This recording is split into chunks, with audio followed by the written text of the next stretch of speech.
Capitalism slips in polls. Socialism still underwater. Here are the numbers first.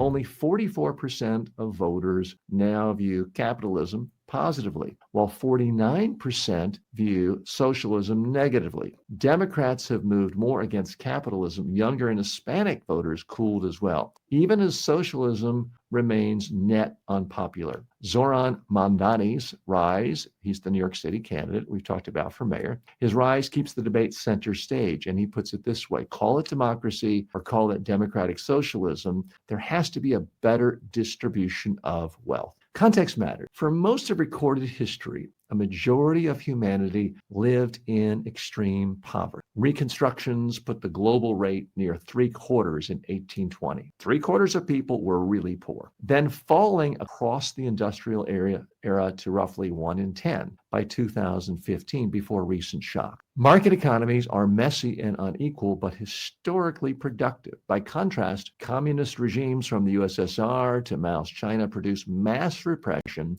and deaths in the tens of millions of people. The sober case is this: fixed capitalism's failures don't repeat command economy catastrophes. What's the real message here? From polls showing more and more Americans, especially young Americans, having a favorable view of socialism and having a bad opinion of capitalism. It's in part because the flaws of capitalism are right there. If you see rising inequality, if you can't get a job, if all of a sudden you are working and you can't pay rent, you feel like the current system isn't working, and it's not for you. Let's dig a little bit deeper here. Now, I'm here as a sane, sensible centrist, and I do believe that capitalism is the best system around for running a country.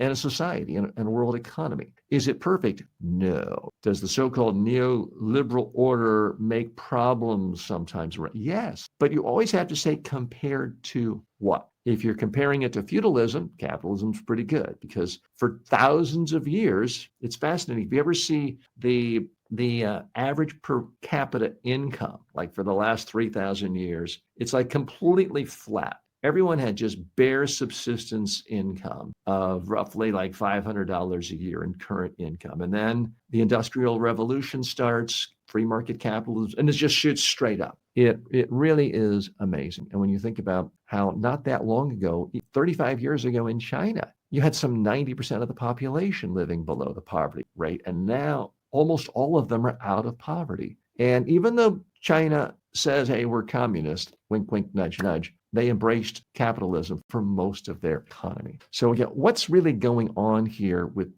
these approval ratings for the word socialism and the word capitalism? Capitalism, I think, sometimes lacks for a good publicity. Very few people would say, gosh, the world is a lot better off today than it was 35 years ago. But in fact, by every measure of looking worldwide, the number of people in poverty then versus now, the number of kids dying prematurely from no health care then versus now. The world is so much better, in part because capitalism created surplus. Is it extremely unfair at times? Yes. Is it unequal at times? Yes. Does it form relationships with workers that are sometimes like slavery? Absolutely. But people say, compared to socialism. Here's the big problem when it comes to words. To many people who are political activists and above a certain age, let's say over 50, you say socialism and they instantly think of Fidel Castro's command economy, everyone driving around in 1957 Chevys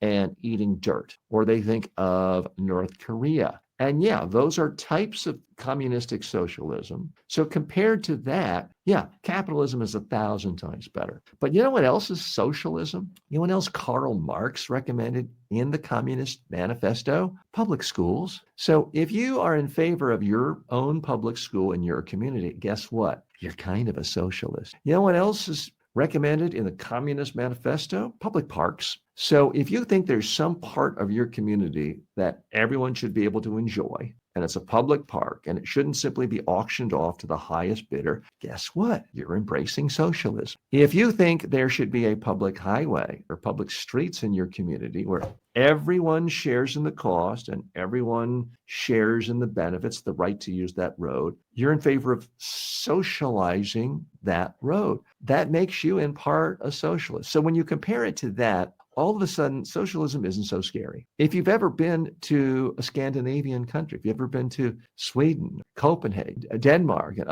other cities and states in Northern Europe, you realize they all think of themselves as democratic, not all, but the ruling party quite often thinks of itself as democratic socialism. And you know what? It's great. I've been there. I've spent time. People are beautiful there. People are happy. You look at Finland, and they are judged by some polls to be the happiest nation in the world. So, and any honest person who says, okay, let's look at the countries that have tried democratic socialism as distinct from communist rule, USSR, a lot of countries, people really like it. And they have thriving economies as well. So part of what's happening in this polling data is people are rebelling on the old notions, the old definitions of these terms. To me, the beauty of capitalism is its flexibility. If it sees something working from any other political ideology, it's flexible. Hey, let's try that. You know what else is socialism? Your local police force. That's right. It's taxing people and taking something that could be done in the private sector. You could, in fact, have a system where rich people have their own private security guards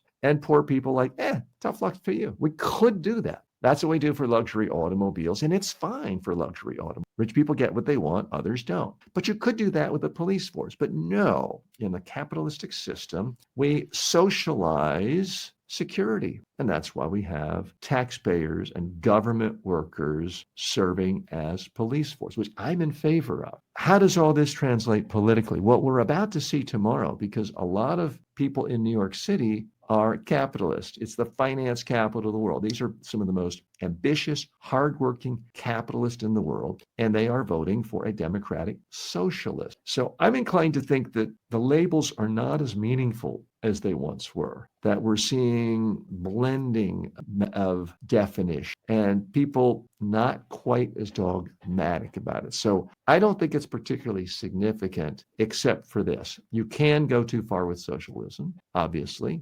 Even something like rent control can feel good at first, but all the research shows that ultimately it reduces incentives of developers to build more houses, and it just depresses the overall supply of housing, which ultimately increases the cost of rent everywhere. And that is one area where the Democrats of this country and the liberal progressives in this country have really messed up, because the most expensive places for housing in the country, New York, San Francisco, and they do have Democratic rule. And the place where there has been the absolute least amount of socialistic rent control, places like Texas and Florida, have the most plentiful housing at the lowest cost. So that's why these definitions and terms can cut in a lot of different ways to different people.